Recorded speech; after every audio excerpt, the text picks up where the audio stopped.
sepanjang masa cergas dan sehat. Kebersihan teras utama kesihatan, tanggung jawab setiap insan. Koi nak bersih, koi nak sihat, sihat sepanjang hayat. Koi nak bersih, koi nak sihat, sihat sepanjang hayat.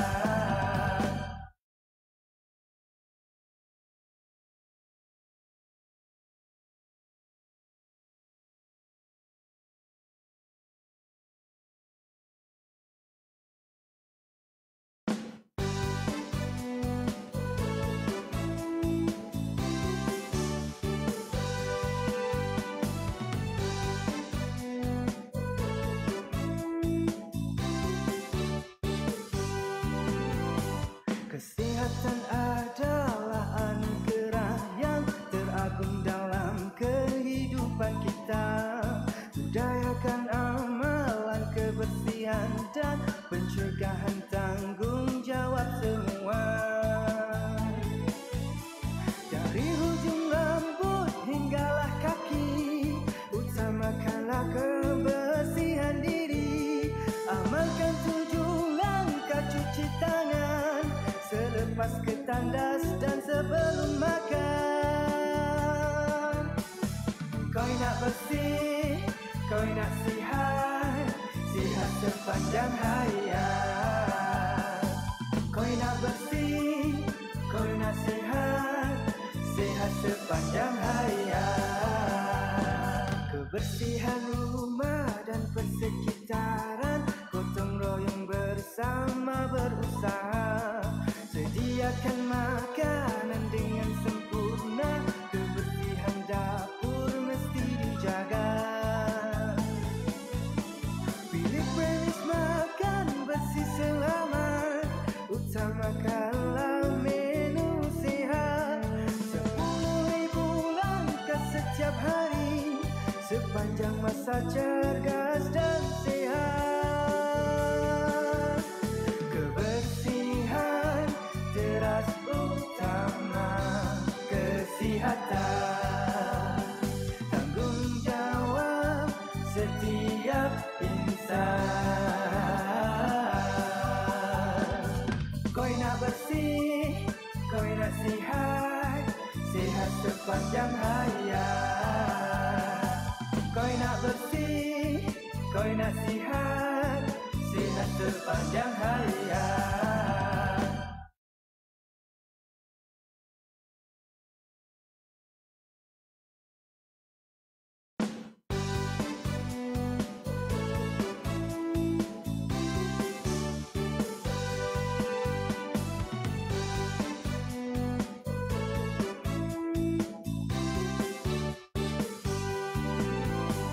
Kesehatan adalah anugerah yang teragung dalam kehidupan kita. Budayakan amalan kebersihan dan pencegahan, tanggung jawab semua. Dari hujung rambut hinggalah kaki, utamakanlah kebersihan diri. Amalkan 7 langkah cuci tangan selepas ke tandas dan sebelum makan. Koi nak bersih, koi nak sihat, sihat sepanjang hayat. Koi nak bersih, koi nak sihat, sihat sepanjang hayat. Kebersihan rumah dan persekitaran, gotong royong bersama berusaha. Sediakan makanan dengan sempurna, kebersihan dapur mesti dijaga. Pilih premis makan bersih selamat, utamakanlah menu sehat. 10,000 langkah setiap hari, sepanjang masa cergas dan sehat. Kebersihan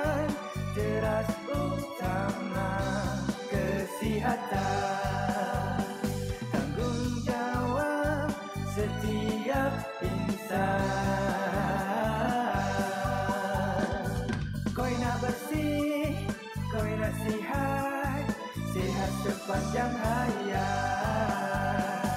Kau nak bersih, kau nak sihat, sihat sepanjang hayat.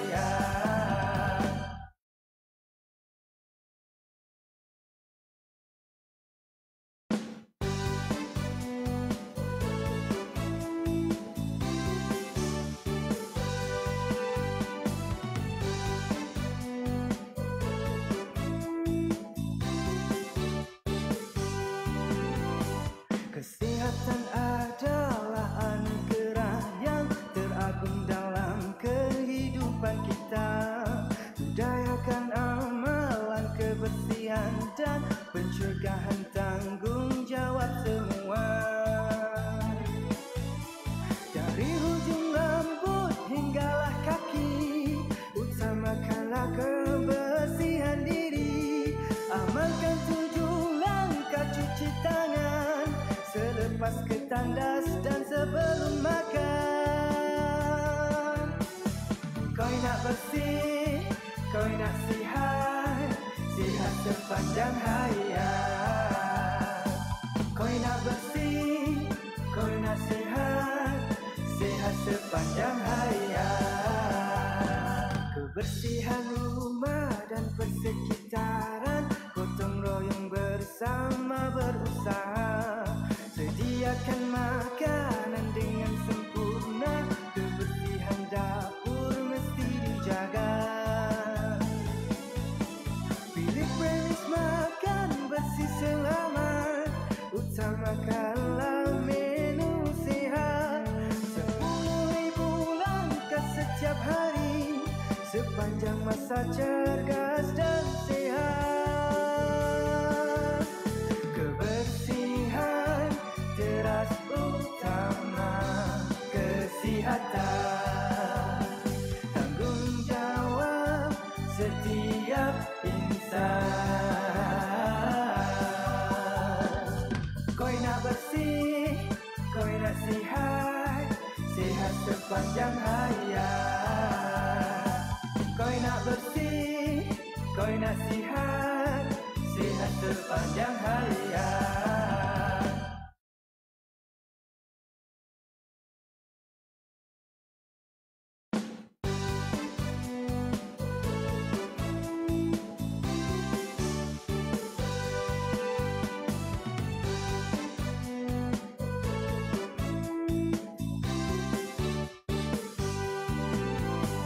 Kesihatan adalah anugerah yang teragung dalam kehidupan kita. Budayakan amalan kebersihan dan pencegahan, tanggung jawab semua. Dari hujung rambut hinggalah kaki, utamakanlah kebersihan diri. Amalkan 7 langkah cuci tangan selepas ke tandas dan sebelum makan. Kau nak bersih, kau nak sihat, sihat sepanjang hayat. Kau nak bersih, kau nak sihat, sihat sepanjang hayat. Kebersihan rumah dan persekitaran, gotong royong bersama berusaha. Sediakan makanan dengan sempurna, kebersihan dapur mesti dijaga. Pilih premis makan bersih selamat, utamakanlah menu sehat. 10,000 langkah setiap hari, sepanjang masa cergas dan sehat. Kebersihan teras utama kesihatan, tanggung jawab setiap insan. Kau nak bersih, kau nak sihat, sihat sepanjang hayat. Kau nak bersih, kau nak sihat, sihat sepanjang hayat.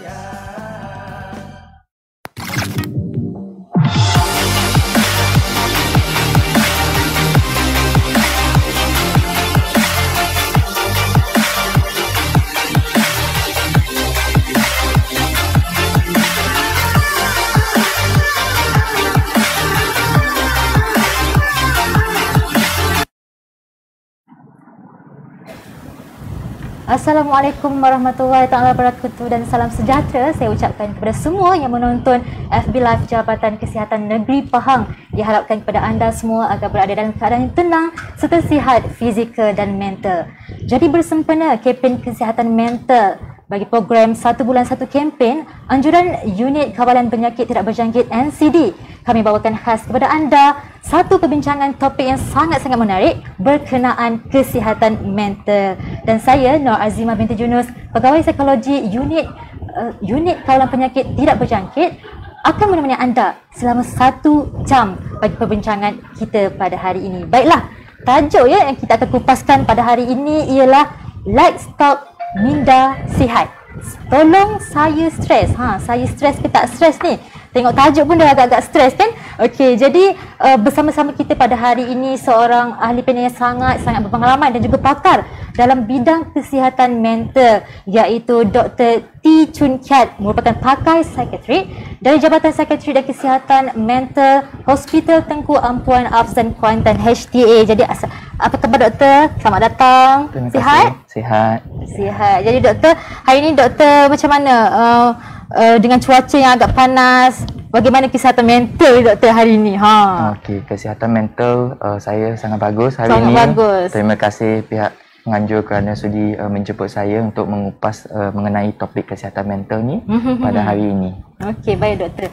Jadi kepada anda ya para penonton yang mungkin dah dalam kepala ni, dalam minda anda ni dah ada soalan nak ditanyakan kepada ahli panel kita, jangan risau, anda semua boleh menanyakan dan mengajukan soalan tersebut di ruangan komen FB Live kita, iaitu FB page Jabatan Kesihatan Negeri Pahang. Baik doktor, jika kita lihat ya berdasarkan tinjauan kebangsaan kesihatan mobiliti 2019, okey, 2.3 orang dewasa mengalami kemurungan, okey, manakala 7.9% kanak-kanak yang mana berumur antara 5 hingga 15 tahun ini mempunyai masalah kesihatan mental. Okey, jadi kalau kita lihat trend ini semakin meningkat dari tahun ke tahun dan bagi saya ini agak membimbangkanlah doktor. Okey, jadi doktor, boleh doktor terangkan kepada saya dan juga penonton yang sedang menyaksikan FB Live kita pada hari ini, apakah definisi kesihatan mental yang sebenar? Okey, so, terima kasih Cik Azimah. Okey, sebelum kita mula pasal topik kesihatan mental ni, macam tadi Cik Azimah tanya saya, adakah doktor sihat? So, satu soalan yang kita semua kena tanya diri sendiri ialah, adakah kita sihat? So, banyak orang yang merasakan bahawa kesihatan ni maksudnya kita sihat dari segi fizikal sahaja. Maksudnya kalau kita tak demam, kita tak ada selesema, kita tak ada kencing manis, tak ada darah tinggi, bermaksudnya kita sihat. Tetapi sebenarnya kalau kita mengikut definisi daripada Pertubuhan Kesihatan Sedunia WHO, dia mengatakan bahawa kesihatan bermaksud seseorang ni dia boleh hidup dalam keadaan sejahtera, bukan sahaja dari segi fizikal, malah dari segi mental dan juga sosial dia. Okey. So, next question kita kena jawab ialah, apakah itu kesihatan mental? Kalau seseorang, apakah yang dimaksudkan dengan orang yang sihat dari segi mentalnya? So, untuk kita kata seseorang tu dia sihat dari segi mental, ada 4 poin dia. Satu ialah orang itu dia dapat menyedari potensi diri dia dan juga mencapai potensi itu, satu. Yang kedua ialah dia boleh menangani stres dalam kehidupan harian dia dengan baik. Nombor 3 ialah dia boleh berfungsi, tak kiralah sama ada belajar ataupun bekerja dengan baik, jadi produktif dan juga boleh menyumbang kepada masyarakat. So, kalau kita mempunyai satu kesihatan mental yang sangat baik, kita boleh hidup dalam keadaan yang sejahtera, gembira dan juga ia boleh mengurangkan risiko kita untuk mendapat sebarang penyakit mental. So, itu sahaja. Okey, baik. Maksudnya kesihatan mental ni bukan sesuatu yang boleh kita diagnose secara fizikal seperti penyakit yang lain. Macam kalau penyakit kencing manis, demam, kita boleh lihat Tapi kalau kesihatan mental ni benda sesuatu yang kita tidak boleh dilihat secara fizikal, tapi kita boleh tahu apa simptom-simptom dia dan juga apa kesan-kesan. Dan juga doktor nyatakan tadi kesihatan mental itu ada 4 poin ya, yang mana dia tahu apa potensi diri dia sendiri dan tahu mengembangkan potensi tersebut, dapat mengawal stres dia dengan baik, iaitu coping skills untuk stres dia lah.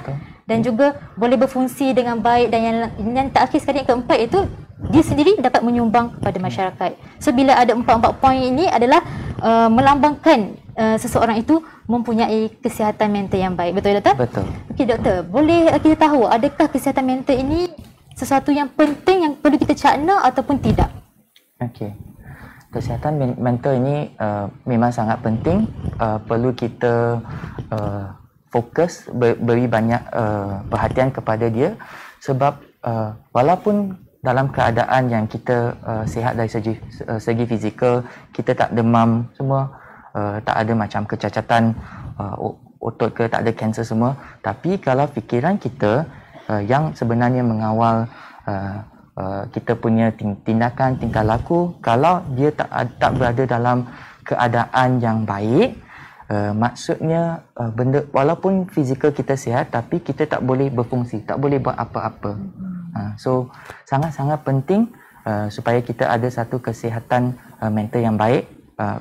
Dari segi kita kena pandai menguruskan stres kita, supaya kita boleh mencapai potensi kita dan mendapat kesejahteraan dalam kehidupan kita. Betul doktor. Lebih-lebih lagi dalam situasi pandemik COVID-19 ini, mungkin kita lihat banyak isu-isu mengenai kesihatan mental yang terjadi.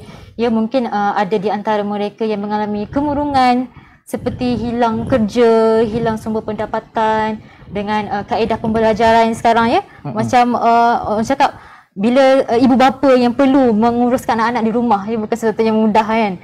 Kena ajar online kan. Biasa cikgu yang boleh ajarkan. Betul. Tapi bila kat rumah kita pula yang kena ajarkan, maksudnya bertambah-tambah lagi stres tu kan. Jadi kesihatan mental ini perlu kita jaga dengan baik supaya kefungsian hidup kita ini boleh kita jalani dengan baik dan lebih produktif.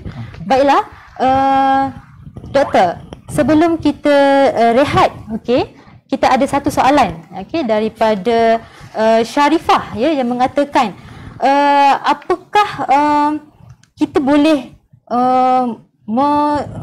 mengawal kita punya kesihatan mental ini, ataupun kesihatan mental ini sesuatu yang datang tiba-tiba? Dan soalan itu kita akan jawab sebentar sahaja lagi. Kita saksikan tayangan video yang telah disediakan.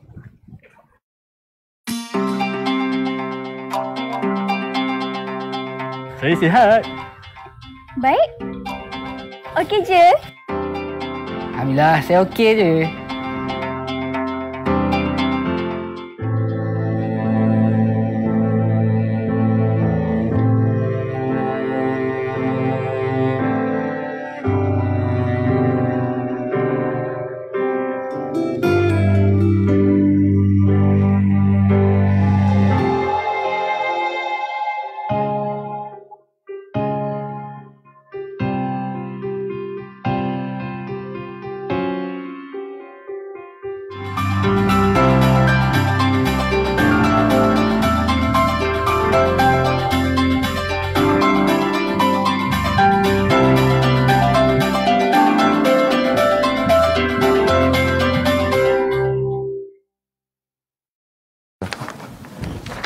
Okey, bertemu kembali kita dalam topik perbincangan hari ini, Let's Talk Minda Sihat, Tolong Saya Stres. Dan hari ini kita bersama pakar psikiatri, iaitu Dr. T. Chun Kiat, merupakan pakar psikiatri dari Jabatan Psikiatri dan Kesihatan Mental Hospital Tengku Ampuan Afzan HTAA. Baik doktor, jika tadi seorang rakan kita menanyakan adakah kesihatan mental itu sesuatu yang datang secara lahiriah, tiba-tiba datang, ataupun kita sendiri boleh jaga kesihatan mental tersebut? Silakan doktor.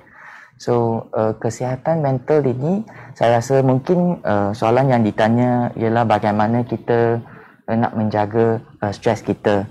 Sebenarnya stres ini kita boleh lihat dia ada sebab sedikit.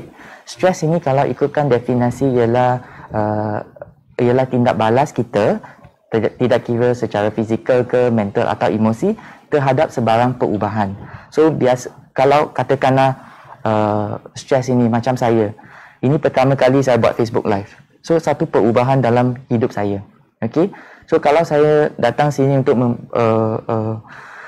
memberi ilmu, juga memberikan satu sedikit stres kepada saya. Okey. So stres ini sebenarnya semua orang pun mengalaminya. Okey. Tapi stres dalam keadaan sederhana ni dia sememangnya sangat baiklah. Okey, dia buatkan kita lebih fokus, kita lebih produktif, kita dapat membuat kerja dengan lebih baik. Okey. So kalau stres ini kita tak mengawalnya dengan baik, menguruskannya baik, apabila dia jadi terlampau teruk, terlampau tinggi, kita mungkin mengalami tanda-tanda stres. So kalau kita dah tahu badan kita dah ada tanda-tanda stres, kita sebenarnya boleh mengawal dan menguruskan stres ini. Okey. So nanti saya akan huraikan macam mana kita nak kawal stres kita. Okey. So kiranya boleh doktor terangkan terus apakah kita sedang berbicara tentang stres kan, mungkin doktor boleh terangkan apakah maksud stres itu sendiri dan mungkin tanda-tanda stres. Sebab ramai orang cakap saya stres, tapi sebenarnya tidak tahu definisi sebenar stres itu apa dan tanda-tandanya bagaimana. Okay. Silakan doktor. Okey. So macam saya kata tadi, stres itu ialah tindak balas kita. Okey. Dari segi fikiran kita, dari segi emosi kita, dari segi fizikal kita terhadap sebarang perubahan, tak kira dalaman atau luaran yang memang kadang-kadang dia lebih daripada kemampuan kita untuk tanganinya. Okey.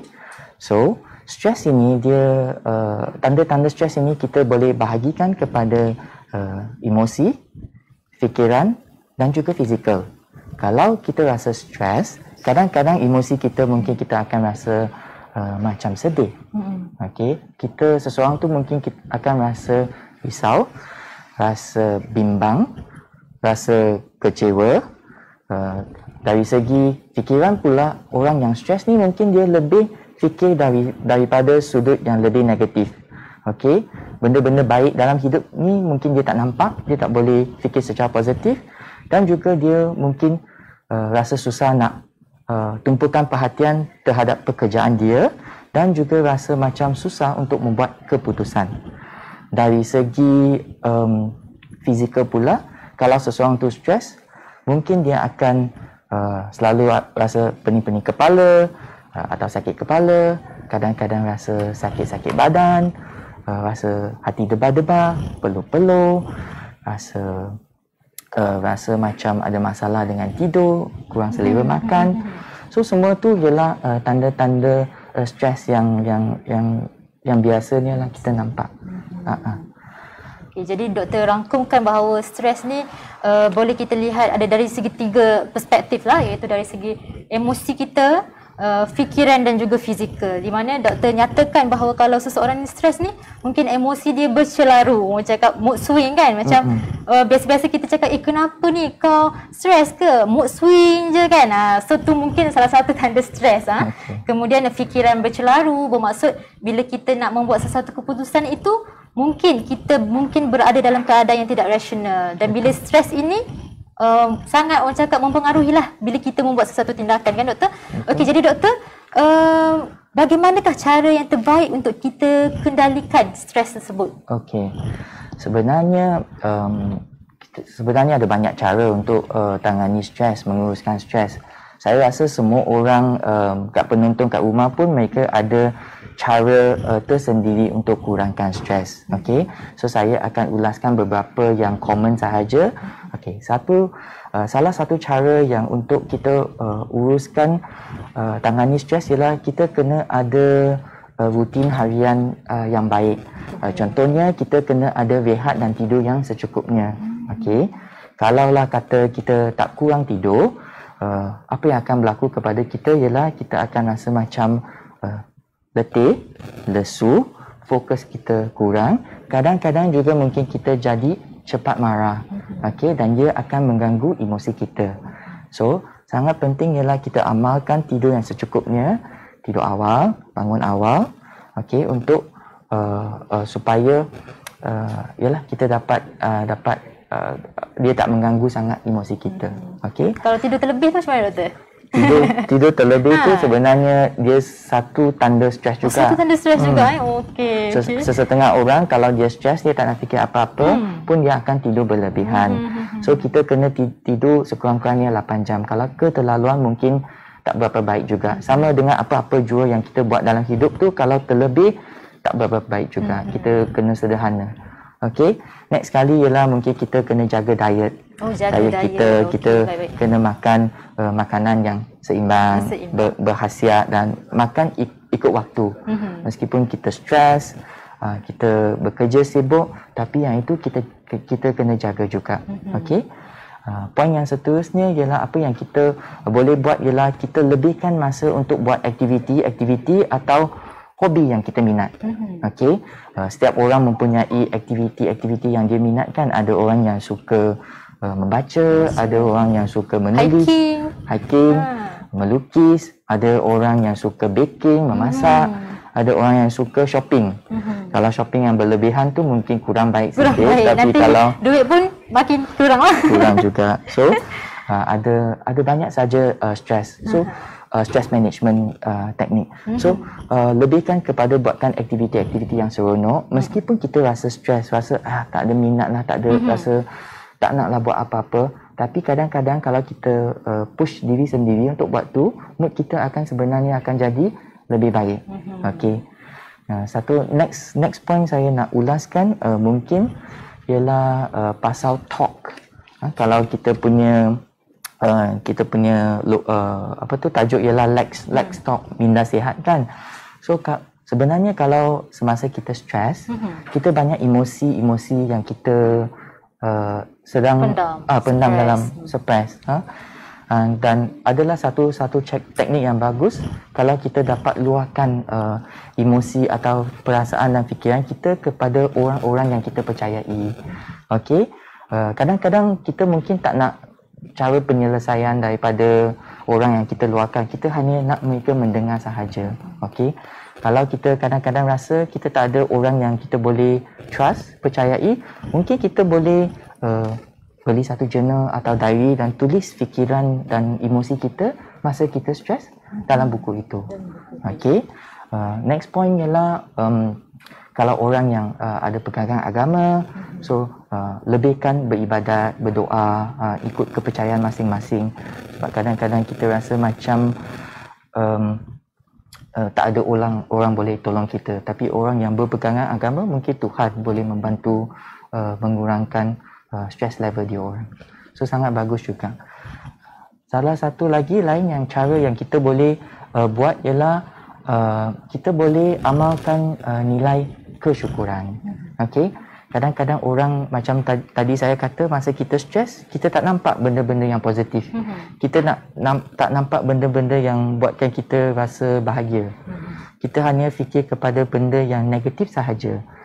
So macam mana kita nak amalkan nilai bersyukur ni? Mungkin kita boleh cuba beli satu buku, tulis dalam buku tu 3 perkara yang membuatkan saya rasa bersyukur hari ini. Contohnya hari ini saya rasa bersyukur walaupun stres, dijemput datang sini untuk memberi talk. Okey. Saya rasa bersyukur kerana lepas pukul 5 boleh balik bersama keluarga, luangkan masa dengan keluarga, dan juga rasa bersyukur kerana tadi dapat makan makanan kegemaran saya. Benda-benda yang kecil ni kadang-kadang kita tak nampak. Tapi kalau kita force ourselves untuk tengok, kita nilai balik sebenarnya ada banyak-banyak benda yang boleh buat kita rasa bersyukur. Okey. Selain daripada itu, juga kita kena uruskan masa kita dengan baik. Okey. Kadang-kadang ada yang di antara kita fokus sahaja kepada studies. Kalau orang yang akan menonton ni student, dia belajar sahaja. Orang yang bekerja tu kadang-kadang dia bekerja sahaja. So kita kena ada satu keseimbangan. Okey, keseimbangan di mana kita akan perlu ada, kalau orang yang bekerja kita panggil work life balance lah. Keseimbangan di antara masa bekerja dan juga kehidupan harian kita. Time kita bekerja, kita kena memberikan dedikasi dan profesionalisme dengan 100%. Tapi time dah habis kerja, komitmen kita lain untuk diri sendiri. Time untuk kita unwind. Unwind tu maksud untuk relax, untuk buat benda-benda yang kita suka, untuk bersama luangkan masa dengan keluarga, uruskan anak-anak. So yang itu sangat penting. Okey. So time masa kita bekerja, tak kira bekerja atau kat rumah, kita kena uruskan, pandai bijak menggunakan masa kita. Benda-benda yang penting kita utamakan dulu. Kalau yang kurang penting kita letak dalam list-list yang bawah tu. So saya rasa Okey, Doktor, kita ada satu soalan ya daripada rakan FB Live kita, daripada Lakshmi Subramaniam. Okey, soalannya berbunyi, for student, how to control their stress?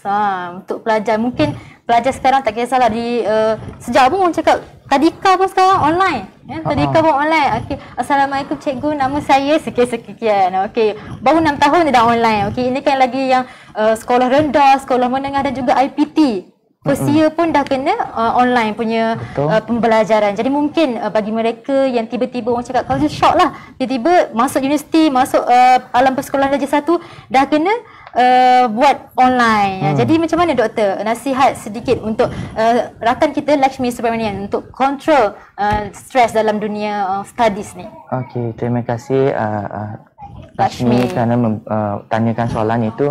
Macam saya ulaskan tadi, yalah kadang-kadang kita student kan, kita tengah fikir, oh yalah saya kena dapat straight A's ke, saya kena banyaklah yang kita fikir, tak nak hampakan keluarga.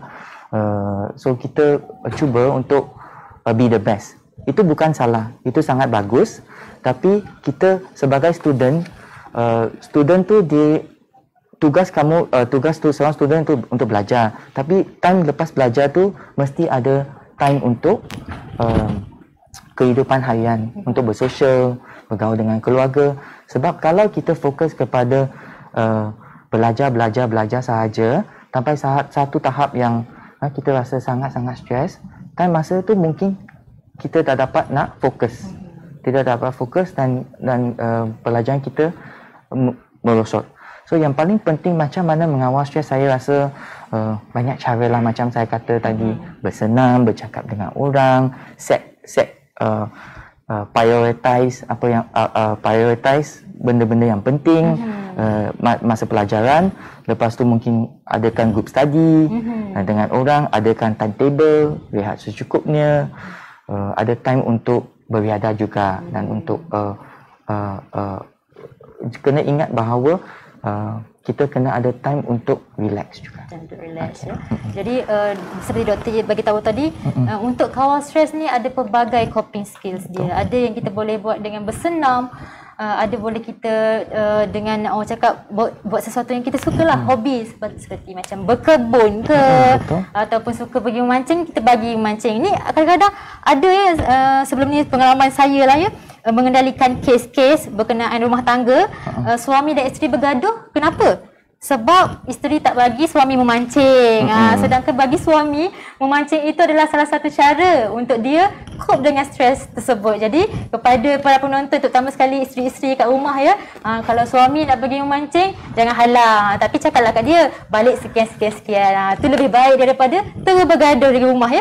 Okey, selain tu doktor juga ada cakap kita perlu sediakan satu cakap journal ataupun diary kesyukuran bagi kita kan, mengikut agama masing-masing lah. Okey, dengan adanya satu diary, mungkin macam doktor cerita tadi, satu hari contohnya tarikh sekian, 25 hari bulan 2, okey, tiga benda yang membuatkan saya rasa bersyukur, and then kita tulis. First, okey, kita dapat makan makanan kegemaran. Second, dapat dijemput ke sini untuk bagi tahu, and then third adalah dapat spend time masa dengan family. Dan kadang-kadang benda yang simple sahaja, contohnya macam doktor cakap tadi, makan favorite food. Benda yang simple kan, kita nampak simple, tapi sebenarnya mungkin bagi orang lain tak dapat makanan favorite dia. Dia tak dapat makan makanan kesukaan dia. Jadi kita yang dapat ni, kita perlu create kesyukuran itu dari dalam diri kita sendiri. Kita mampu mengubah kita macam mana kita yang mengeluarkan apa-apa orang cakap side positif yang ada pada diri kita sendiri, doktor. Baik doktor, jika kita lihat ya doktor, trend-trend sekarang berkenaan dengan kesihatan mental lah. Contohnya macam isu COVID-19, tentang virus kan, dan juga masalah orang cakap satu dunia berlakunya COVID-19 ini. Jadi banyak yang saya dengar kesihatan mental, yang orang cakap penyakit mental lah yang berlaku di dalam masyarakat kita sekarang. Jadi doktor boleh terangkan tak sedikit orang cakap jenis-jenis penyakit mental yang mungkin berlaku dalam masyarakat kita untuk pengetahuan para penonton sekalian. Okey. Ya, disebabkan pandemik COVID-19 ni sebenarnya terdapat banyak perubahan dalam kehidupan kita. So kalau kita ikut definisi stres tadi kan, stres ialah tindak balas kita terhadap sebarang perubahan. So masa pandemik ni memang banyak perubahan lah. Contohnya satu yang orang paling risau sekali ialah takut dijangkiti dengan COVID-19. Ada juga kita rasa perubahan ni dari segi PKP. Sebelum ni PKP yang strict tu memang kita tak dapat, orang yang kalau tak bekerja tu tak boleh keluar daripada rumah. So perubahan daripada segi itu, sebab biasanya orang kita kan sebelum pandemik ni kita akan keluar shopping, keluar makan, keluar beriadah, keluar berjumpa dengan kawan, bersalam dan bersosial. So masa pandemik ini kita tak boleh buat benda-benda macam itu. So banyak perubahan dalam kehidupan kita. So itu membuatkan tahap stres kita lebih tinggi. Tambahan pula ada juga banyak orang yang mungkin dari segi pekerjaan dan pendapatannya terjejas disebabkan pandemik ni, dibuang kerja dan sebagainya. So itu mungkin itu menjadi salah satu lagi bemanan untuk mereka. Selain daripada tu macam Cik Azima kata tu, kalau ada segolongan orang yang work from home. So selain daripada work from home tu dah kira perubahan kan, tak biasa nak kerja dekat rumah. Tambahan pula lagi kalau ada anak-anak kecil juga kena buat online class dengan mereka. Kita bukan cikgu kan, so kita tak sebenarnya tak berapa pandai nak ajar.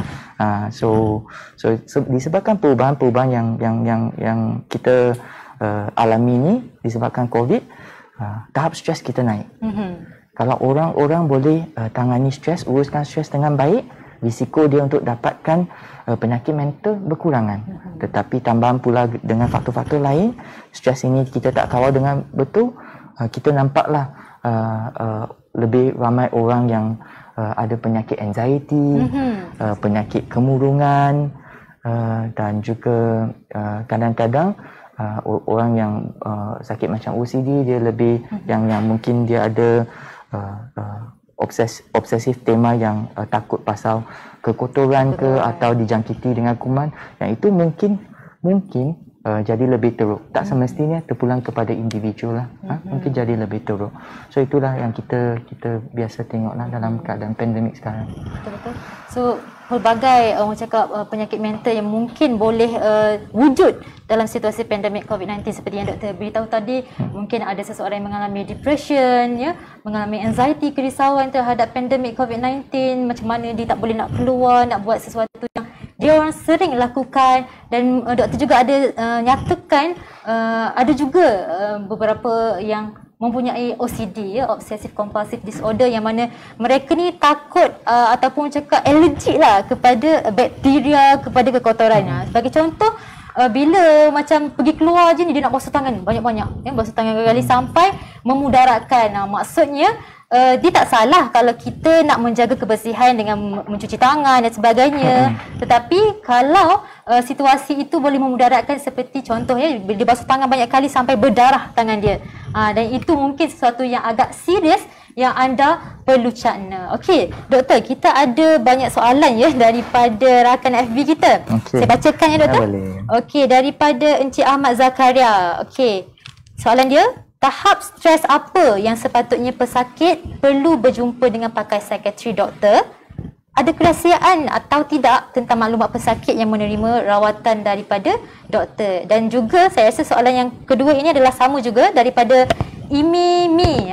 Imimi ni suka makan mi agak-agaknya ya. Okey, Imimi, soalan yang diajukan adalah, sekiranya kita mendapati rakan sekerja kita yang mempunyai simptom-simptom stres, ke manakah harus kita tuju bagi mendapatkan rawatan tersebut. Jadi ramai rakan-rakan FB kita yang mungkin nak tahu saluran yang betul untuk mereka dapatkan rawatan. Silakan doktor. Okey. So yang tadi soalan pertama ialah tahap stres yang mana perlu jumpa doktor. Okey. So kalau sekiranya seseorang tu dia rasa yang sebab tadi saya banyak huraikan pasal tanda-tanda stres kan. Kalau dia rasa ada masalah stres, boleh sebenarnya pergi ke klinik kesihatan yang terdekat untuk membuat saringan kesihatan mental, di mana seseorang tu akan diminta untuk mengisi satu borang saringan yang biasanya kita panggil DAS lah, Depression, Anxiety and Stress Scale lah, di mana kita boleh menilai dan tengok tahap level stres dia. Okey, kalau tahap teruk dan sangat teruk tu memang sememangnya perlu dirujuk kepada Jabatan Psikiatri untuk tindakan yang selanjutnya. Tapi kalau seseorang tu dia mempunyai fikiran-fikiran yang sangat kita kata lebih serius, macam sampai rasa diri sangat tidak berguna, tak nampak masa depan, putus harapan, masa depan dia rasa sangat gelap dan ada sampai fikiran nak mencederakan diri, yang itu maksudnya dah mungkin sampai tahap yang serius yang perlu perkhidmatan profesional lah, psikiatri. So yang tadi soalan ketiga tadi ialah ada orang tanya kan macam mana nak rujuk kepada siapa kan. So caranya sangat mudah sahaja. Dapatkan satu surat rujukan dari mana-mana doktor, pergi ke hospital-hospital yang memberikan perkhidmatan psikiatrik dan kesihatan mental untuk dapatkan rawatan. Maksudnya mereka boleh terus pergi ke HTA lah macam tu untuk dapatkan rawatan. Okey.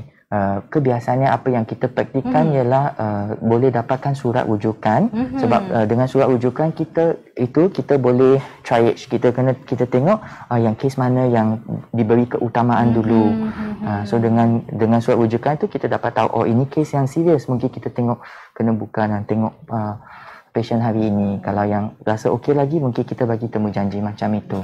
So dapatkan surat rujukan daripada mana-mana klinik kesihatan yang berdekatan atau GP lah. Okey, jadi kepada anda bermaksudnya doktor, kepada mereka yang memerlukan rawatan ataupun khidmat profesional, mereka perlu pergi ke klinik kesihatan berhampiran mereka untuk mendapatkan sebarang borang rujukan ataupun surat rujukan dari doktor lah, ya. Okey, dan kalau kita lihat juga di klinik kesihatan kita menawarkan juga memberikan kepada anda saringan minda sihat yang kita namakan DASS, ya, DASS, iaitu Depression, Anxiety and juga Stress Scale, yang mana bila anda datang ke klinik kesihatan, anda akan diberikan satu borang untuk anda jawab soalan-soalan, ya, kita ada beberapa soalan, dan dari situ mungkin ada doktor dan juga pegawai psikologi kaunseling, ya, yang ada untuk menilai adakah tahap stres anda adalah teruk ataupun masih boleh diatasi. Jika teruk, maka mereka akan merujuk klien ataupun pesakit ini terus kepada hospital HTAA. Okey, doktor, kalau kita tengok doktor, hari ini kita punya nama program, Let's Talk Minda Sihat. Talk belakang, okey. TALK, Talk. Okey, bukan sekadar cakap biasa. Okey, Talk itu dia mempunyai akronim tu mempunyai maksud tersendiri, di mana T iaitu tell someone you trust about your problem. Kita memberitahu seseorang yang kita percaya, penting itu percaya tentang masalah kita. Okey. A adalah ask for help. Kita cuba untuk mencari ataupun meminta pertolongan daripada orang-orang, ya. Kalau kita tak dapat cope stres tersebut, kita cuba untuk minta bantuan rakan-rakan ataupun orang sekeliling kita. L, listen without judgment. Okey, di mana kita cuba mendengar tanpa kita memberi sesuatu andaian ataupun persepsi. Okey, bermaksud contohlah kalau rakan sekerja kita cuba untuk meluahkan apa yang dia rasa, kita cuba untuk mendengar tanpa kita bagi tahu cakap sesuatu perkara negatif lah. Yang mana kita tengok situasi sekarang, banyak situasinya bila rakan sekerja cerita tentang masalah dia. Okey, nanti rakan sekerja tu cuba untuk cakap memperlekehkan, dan bila situasi ini berlaku adalah cakap tidak kurang baik lah, tidak kurang baik pada mereka, kerana bila seseorang mempunyai masalah stres, bila reaksi respon rakan sekerja macam tu, mungkin boleh menambahkan lagi stres dia. Dan juga K iaitu know where to seek help, maksudnya kita mengetahui di manakah kita untuk mencari sumber-sumber pertolongan seperti doktor explain secara jelas tadi kepada anda penonton yang mungkin memerlukan khidmat profesional, boleh pergi kepada klinik kesihatan berhampiran ataupun terus berjumpa dengan doktor psikiatri. Baiklah. Doktor, kita beralih kepada soalan yang ketiga. Doktor. Okey, soalan ketiga yang ingin kita ajukan kepada doktor. Okey, apakah yang dimaksudkan dengan kemurungan, depression? Orang selalu cakap, aku depressed lah, aku ada depression. Tapi dia orang sebenarnya tidak mengetahui secara dalam apakah maksud depression tersebut. Dan adakah depression dan stres ni adalah sama ataupun macam lain sikit? Cuba doktor terangkan. Okey. Terima kasih atas soalan itu. Ya, sememangnya depression ni dia lain daripada stres atau kesedihan yang biasa. Apabila kita kata seseorang mengalami penyakit kemurungan atau depression, ia adalah sejenis penyakit mental. Di mana apabila kita cakap bahawa seseorang tu mempunyai penyakit mental macam depression, terdapat perubahan atau ketidakseimbangan dalam bahan kimia yang kita panggil neurotransmitter dalam otak seseorang tu. Okey. Kesedihan yang dialami dalam orang-orang yang mempunyai kemurungan ni, dia lain sikit kualiti daripada sedih biasa. Sedih biasa ni sebenarnya satu emosi yang normal. Semua orang akan rasa sedih, akan rasa gembira, akan rasa kecewa, akan rasa apa-apalah. Okey. Tapi kesedihan yang kita alami, orang yang tak depres ini, kesedihan ni untuk sekejap saja. Kalau kita berdepan dengan situasi yang mencabar atau apabila kita kehilangan seseorang, kita akan rasa sedih. Okey. Tapi untuk kesedihan yang kemurungan itu, kesedihan ni dia berlarutan sepanjang masa. So dari pagi dia berlarutan sampai malam. Kebanyakan masa dia akan rasa sedih. Okey. Dan kesedihan ini akan berlaku berlanjutan sekurang-kurangnya untuk tempoh 2 minggu. Okey. So 2 minggu terus sedih je. Terus rasa sedih sahaja. Tak boleh buat apa-apa. Fungsinya terjejas. Fungsinya terjejas maksudnya tak boleh pergi bekerja, tak boleh nak bersosial dengan orang, tak boleh nak belajar. Okey. So kalau kita rasa ada kesedihan macam ini, tidak bermakna kita murung.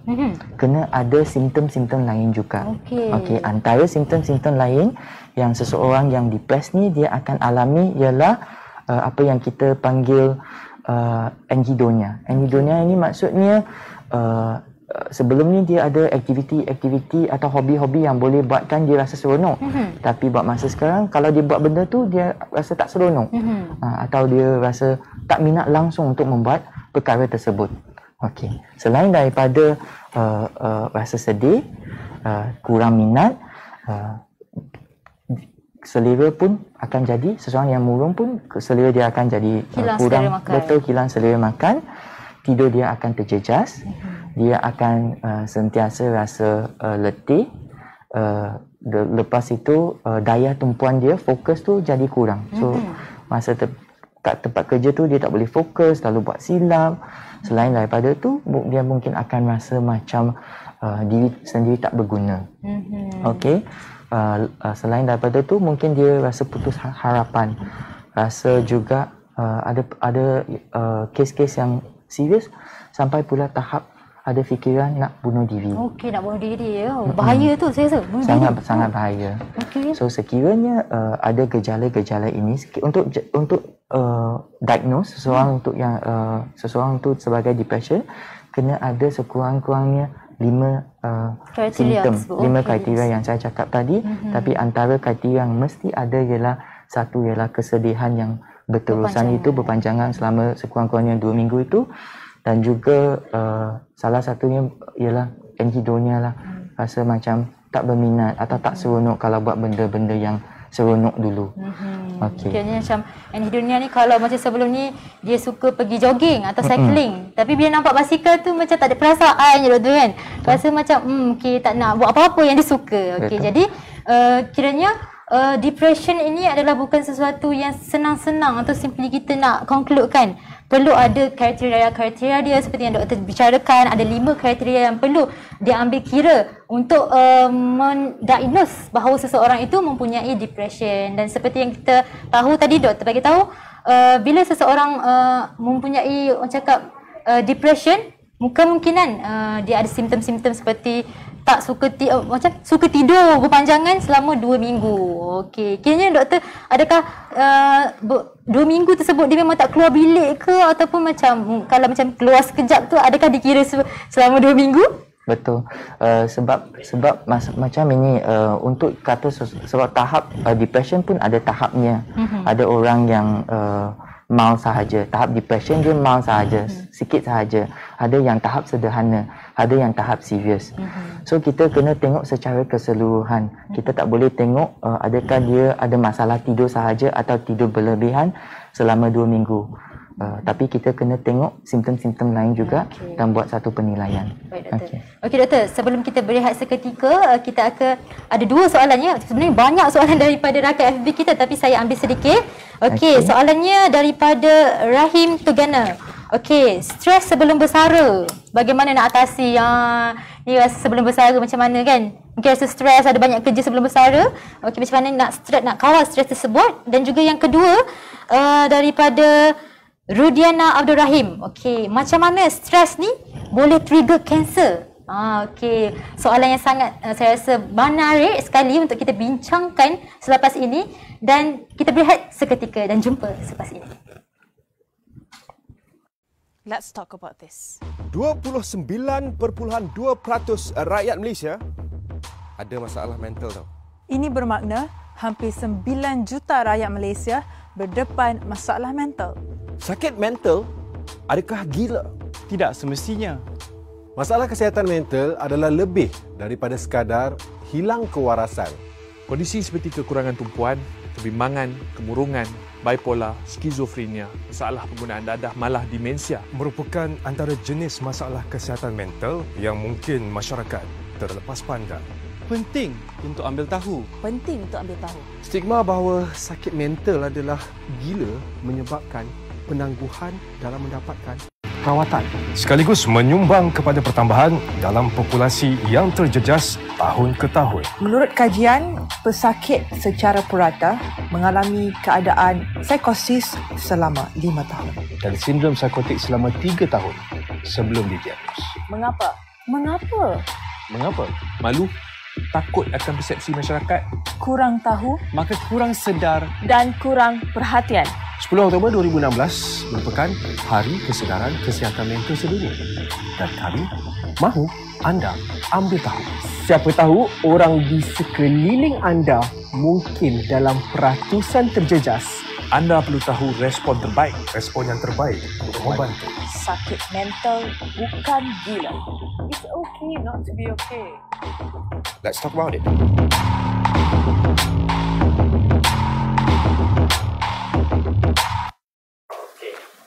Baik, bertemu lagi kita dalam FB Live Jabatan Kesihatan Negeri Pahang bagi topik perbincangan kita pada hari ini, Let's Talk Minda Sihat. Tolong saya stres, bersama ahli panel kita pada hari ini iaitu Dr. T. Chun Kiat, merupakan pakar psikiatri daripada HTAA. Okey doktor, sebelum kita rehat tadi ada 2 soalan daripada rakan FB kita yang menanyakan tentang soalan sebelum nak bersara stres, okay? Macam mana dia nak atasi, dan juga soalan daripada Rudiana Abdul Rahim, macam mana stres ni boleh trigger jadi kanser. Okey, silakan doktor.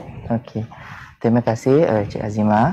So yang tanya pasal stres sebelum bersara ni, saya rasa mungkin dalam 20 tahun nanti saya pun akan ada masalah ni juga. Tak terfikir macam mana nak buat apa masa bersara kan. Tapi sememangnya saya rasa masa time kita nak bersara tu memang dia boleh buatkan tahap stres kita lebih tinggi. Okey, apa yang akan berlaku masa bersara ni ialah kita mungkin pendapatan kita akan kurang satu. Yang kedua ialah masa. Kita dah biasa kan, biasa bekerja 8 sampai 5, tiba-tiba sahaja kita tak bekerja. Okey, kalau kita bekerja, kalau kita dah ada planning dari awal tu apa yang kita nak buat, time kita bersara mungkin dia akan mengurangkan stres kita. Tapi kalau kita tak ada planning, mungkin tiba-tiba kita tak bekerja, mungkin ada orang yang rasa macam diri tak menyumbang kepada organisasi ke atau kepada masyarakat. So tips untuk mengawal stres ni saya rasa macam ialah kita kena plan ahead lah. Bukan sahaja dari segi masa tetapi juga dari segi financial. Kena pastikan kita ada duit yang mencukupi untuk kehidupan kita lepas bersara. Soalan yang kedua pula doktor. Soalan yang kedua. Stress trigger cancer ke? Stress trigger cancer. Okey. Kalau kita tengok sebenarnya kalau kita tengok stres ni, stres ni dia bukan perasaan, bukan dari segi emosi, fizikal dan fikiran sahaja. Dalam badan kita sebenarnya ada perubahan fiziologi. Okey, masa kita stres, badan kita akan keluarkan hormon stres yang kita panggil kortisol. Kalau dalam tahap yang terlampau lama dan tinggi itu sebenarnya stres hormon ni tidak baik. Dia akan boleh mengurangkan daya imuniti kita, daya untuk fight dengan apa-apa jangkitan semua. So saya tak pasti kalau dia ada relationship lah terus dengan kanser, tapi dia boleh membuatkan badan kita mungkin dari segi anti body kita, daya kita untuk fight dengan illness tu kurang sikit. Jadi seperti doktor bagi tahu tadi, untuk yang kalau kita ada nak bersara kan sebelum pencen, pastikan tuan-tuan dan perempuan mempunyai planning yang cukup lengkap ya. Maksudnya bila sebelum bersara tu kita plan, okey, mungkin ada perancangan, contohnya nak beli tanah sebidang ke apa. Okey, semua rancang bagaimana nak usahakan tanah tersebut, okey. Dan saya rasa doktor, sebenarnya bila kita stres ini adalah support system tu sangat penting saya rasa, sebab bila kita ada support system ataupun sokongan daripada tak kisahlah keluarga ke, kawan ke ataupun suami dan isteri, kita akan jadi rasa lebih bersemangat ya. Bila kita rasa lebih bersemangat, semua cakap cabaran ni kita boleh hadapilah sebab kita ada supporter yang hebat. Dan bagi saya juga pernah ya, saya waktu zaman-zaman saya study dulu ya mengenai orang cakap gerontologi, mengenai orang-orang yang berusia. Bila seseorang melangkah kepada usia orang cakap warga emas dan sebagainya, mereka mempunyai satu perasaan yang perlu orang cakap satu sokongan. Sebab tu kalau kita lihat ramai ya orang yang berusia cuba untuk mendekati pusat-pusat keagamaan ataupun cuba-cuba untuk join orang cakap tim-tim yang boleh memberikan mereka support. Contohnya kalau kami dari segi perspektif Islam mungkin ada geng-geng mengaji. Geng-geng mengaji sebenarnya baik sebenarnya. Sebab apa? Dia memberikan satu orang cakap support kepada individu tersebut untuk dia lebih orang cakap aktif, dan juga salah satu cara untuk dia tangani stres. Okey doktor. Doktor, saya ambil satu lagi lah soalannya daripada rakan FB kita. Nampaknya ramai sangat yang orang cakap berminat dengan topik kita pada hari ini. Tolong, saya stres. Maksudnya ramai stres, tak apa. Kita cuba zahirkan dengan sesuatu yang baik. Okey, soalan daripada Lisa Fika Sufizara. Wow, nama dia. Lisa Fika Sufizara. Okey. Soalan dia berbunyi macam ni doktor. Bagaimana pula dengan orang bila dia stres, dia kuat makan? Adakah cara dia tangani stres tersebut betul? Maksudnya bila stres dia makan. Bila makan je stres. Jadi adakah itu baik atau tidak sebenarnya? Okey, bagus, betul. Sememangnya ada sesetengah orang cara dia, setiap orang sebenarnya berbeza kan cara dia mengawal stres dia.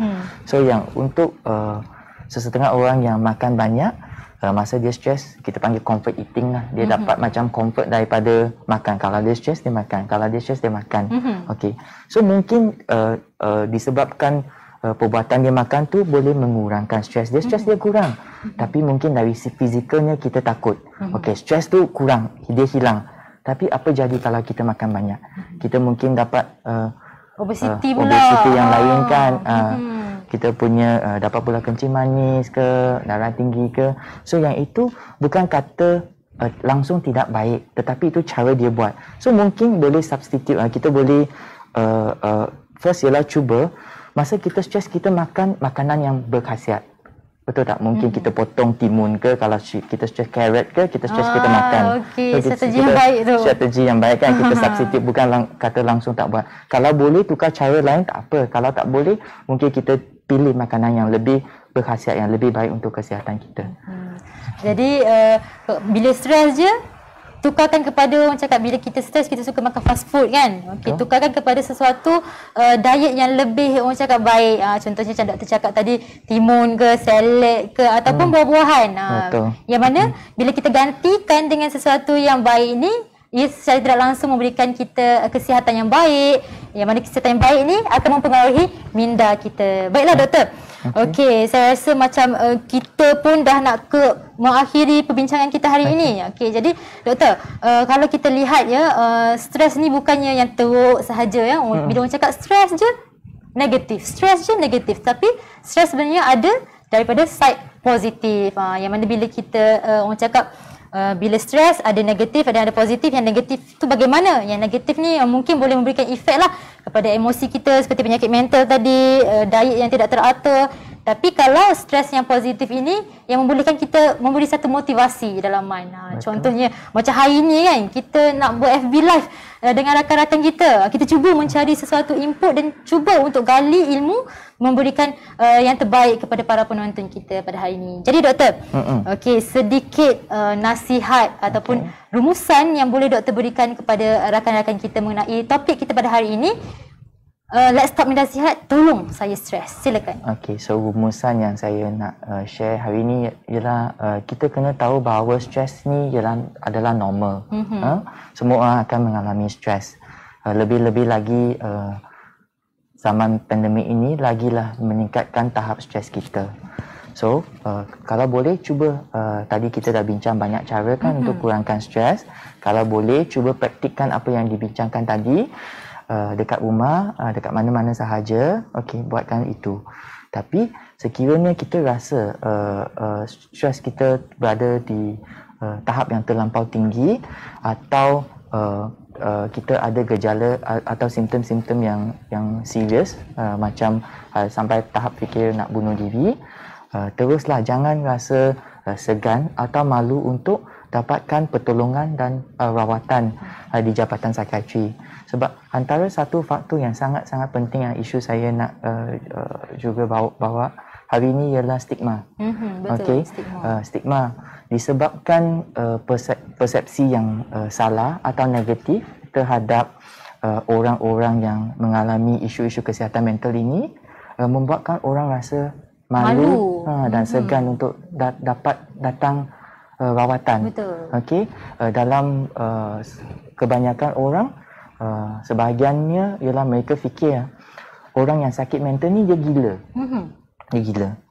Dia rasa orang sakit mental ni dia tak kuat iman. Okey, dia malas. Dia bahaya. So semua ni ialah persepsi yang negatif, disebabkan kurang kefahaman mengenai penyakit mental. Okey. So apa yang kita perlu buat sebagai kawan atau ahli keluarga, sebab kita kena tahu yang sakit mental ni dia tak memilih. Siapa-siapa sahaja pun boleh mengalami isu-isu kesihatan mental. Tak kiralah profession, doktor ke, kanak-kanak pun sekarang ya. Kanak-kanak, siapa-siapa sahaja, dia tak memilih. Bukan so yang paling penting ialah kalau kita nampak siapa-siapa orang yang tersayang kita mengalami isu-isu kesihatan mental, macam tadi kita let's talk, kita tanya macam mana saya boleh menolong, share dengan saya apa-apa masalah. So sebab kita tahu orang-orang yang mengalami isu kesihatan mental, macam Cik Azimah kata tadi, mereka perlu support system yang sangat baik, perlukan sokongan emosi daripada kawan, daripada ahli keluarga. Okey, so itu sangat penting. Okey, terima kasih doktor. Jadi kepada anda semua, kesihatan mental ini adalah sesuatu yang sangat penting, dan kalaulah kita malu, kemungkinan kita akan rasa macam lebih teruk lagi ya. Sebab apa? Sebab bila kita ada orang cakap sedikit bibit-bibit kesihatan mental itu yang tidak baik, bila kita biarkan ia akan merebak dan terus merebak, dan kemungkinan bila dah tahap yang sangat teruk ni, kita susah untuk merawat. Betul tak? Okey, jadi bila ada orang cakap tanda-tanda ataupun bila ada stres di permulaan, cuba untuk kita atasi dengan bijak. Yang kita dah bincang tadi pelbagai orang cakap coping mechanism yang kita boleh lakukan. Cuba untuk kita praktikkan walaupun nampak simple tapi sebenarnya ia memberi impak yang sangat besar dalam kehidupan kita. Dan kepada anda yang mungkin masih lagi nak bertanyakan soalan, jangan risau, anda boleh menanyakan soalan-soalan tersebut dengan menghubungi talian MHPSS iaitu talian Mental Health and Psychosocial Support di talian 019 404 3365. Saya ulang ya, 019 404 3365. Dan jika anda juga memerlukan sokongan emosi dan juga psikososial, anda juga boleh untuk pergi ke klinik-klinik kesihatan. Kita ada pegawai psikologi kaunseling di sana untuk membantu anda bagi membantu untuk menangani stres ataupun masalah-masalah berkaitan dengan kesihatan mental dan sebagainya. Dan seinfinity terima kasih saya ucapkan kepada doktor kerana sudi hadir dan juga memberikan informasi yang sangat-sangat padat dan berguna kepada saya dan juga para penonton untuk kita aplikasikan dalam kehidupan kita. Dan saya mewakili kru penerbitan mengucapkan ribuan terima kasih kepada anda yang masih setia dalam FB Live kita dan juga seinfinity kemaafan dipinta jika ada sebarang kekhilafan. Dan saya akhir kata daripada saya bahawa kesihatan mental yang baik itu mampu memberikan kesejahteraan kepada emosi, psikologi dan juga sosial kita. Akhir kata daripada saya, #jaga minda kita, doktor. Okay. Sekian, terima kasih. Terima kasih. Terima kasih, doktor. Sama-sama. Okey, habis ha?